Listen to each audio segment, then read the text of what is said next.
На почетокот на грејната сезона, безпарно остана објекти со неисправни внатрешни инсталации, 8 основни училишта во општина Карпош, како и неколку со проблеми со подстаниците.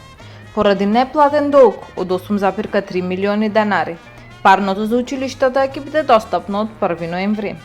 Председателот на Регулаторната комисија за енергетика, Марко Бислимовски, истакна дека моменталните температури се високи и дека не се очекуваат проблеми со снабдувањето со топлинска енергија.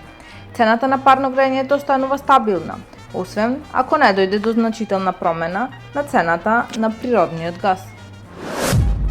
Во Бутел, по повод Светскиот ден на здравата храна, децата од градинката 11 октомври организираа витамински мас Кембел. Преку дефиле, танц и подготовка на здрави салати, децата беа едуцирани за значењето на здравата исхрана. Градоначалникот Дарко Костовски истакна дека училиштата и градинките играат клучна улога во подобрувањето на навиките за исхраната кај младите. Во општина Ѓорче Петров започна еколошка иницијатива со поставување на нови контейнери за рециклирање во сите основни училишта и градинки, соопшти градоначалникот Александар Стојковски. Целта е младите да се едуцираат за важноста на правилната селекција на отпадот и грижата за животната средина, градејќи екосвесна заедница.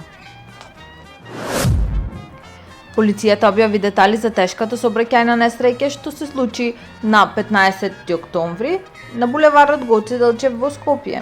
Во несреќата едно возило се превртело и запалило по судар со друго возило. Еден патник е тешко повреден, додека тројца се здобиле со полесни повреди.